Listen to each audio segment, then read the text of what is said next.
Mommas, Pastor Cynthia here. I hope you had a wonderful Easter last week celebrating with your families. As you can see, I'm out here in my yard.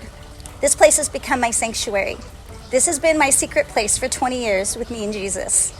This is where I've cried out to God, where I've worshiped, where I've read his word. This is where I catch my breath and I settle my soul and I let him speak to me. It's where I've stood on the promises of God for my kids. When I was in my 20s and my kids were little, I decided I wanted to have a vegetable garden. Well, that comes really easy for some ladies. They naturally have a green thumb. I didn't. I've had to work really hard for my green thumb. I've had to read gardening books. I've had to Google my questions. I've had to call my real gardener friends and ask them if I can plant this next to this. I've had to work really hard for my garden. I never stopped trying. You know, it's something I always wanted as a hobby. It's something that I loved doing, getting my hands in the dirt and hearing from the Lord. The chickens are going a little crazy, sorry. And some years I would have a great crop and I'd actually harvest veggies. Some years everything was thrown into the chicken coop because nothing was good. Last week I was preparing the soil for this year's garden. It's not something I look forward to. It's really, really hard to do. I was out here rototillery the soil by myself for 3 hours. Stopping and going, pulling out rocks and the roots from the year before, and really trying to get the soil ready for those carrots and onions that will go deep. It was a ton of work. And I decided to transplant a blueberry plant from a big pot into the garden this year. And as I was doing it, I was dumping this huge pot. One of the branches scraped my face and I gave myself a fat lip.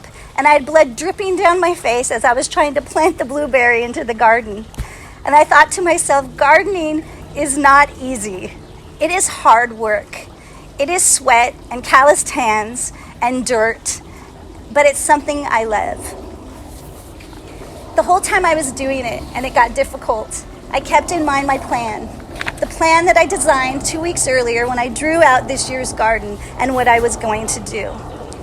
And at the end of the day, as I raked the soil flat, I got to sit back and start to plant the plants according to the design. And I got to enjoy the garden and all my hard work. This week, I want to encourage you mommies to read John 15. In the first few verses of this chapter, it says, "I am the true vine, and my Father is the gardener. He cuts off every branch in me that bears no fruit, while every branch that does bear fruit, he prunes so that it will be even more fruitful." The Father is the gardener. He has a perfect design for you. You were supposed to be the mom to your kids. Now believe me, as they get older, you're going to say to God, "What were you thinking?" But he's going to tell you he had the perfect plan for your family. I want to encourage you this week.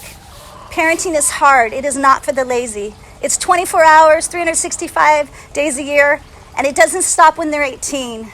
You're still that coach, that person available on the phone to give advice, to encourage, and yes, you still need to pray for your grown children. But what is the goal? What is the goal to the garden? Is to reap a harvest. And I want you to know, do not be weary in well-doing and in hard work, because you will reap a harvest. How do I know this? Because I'm in the season of my life where me and my husband are reaping the harvest. We are having the joy around the table of enjoying our grown kids and watching them serve Jesus with their lives and leading their families in godly values and the things that they have planned out for their lives. This week, I want you to carve out a spot outside. I want you to grab a couple pots. If you're in an apartment, put it on the balcony or even the front porch. Get a few pots and put some flowers in them.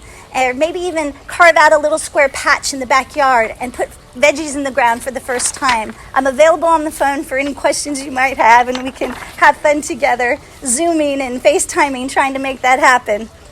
But I want you to carve out a secret place. Grab a chair and a table near those plants and meet with Jesus in your Bible and let him speak to you. I want you to pray for your kids and make a plan for their life.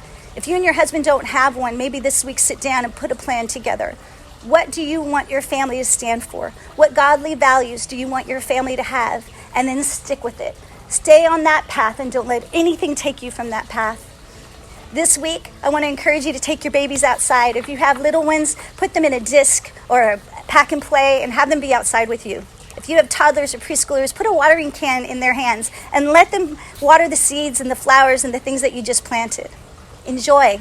and let them really get an appreciation for our Father, the gardener. I love you guys. Have a great week.